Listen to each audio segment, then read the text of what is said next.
18 दिवसांपासून Iran, America, Israel यांच्यात सुरू असलेल्या युद्धाचा परिणाम मोठ्या प्रमाणात जाणवू लागला आहे.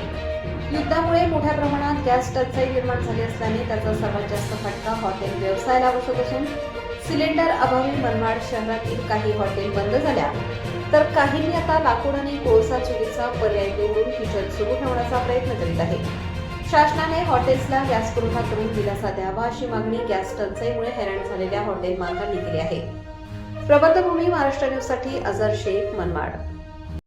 सध्या इराण व इराक यांच्यामध्ये सुरू असलेल्या भीषण युद्धामुळे गॅस टंचाईचा जो फार मोठा फटका हॉटेल व्यवसायाला बसलेला आहे, त्याच्यामुळे सर्व हॉटेल व्यावसायिक चिंतेत आहे आणि हॉटेल चालवणं हे सध्या फार जिकिरीचं झालेलं आहे. कारण की गॅस नसल्यामुळे, इंधन नसल्यामुळं चालवणार कसं?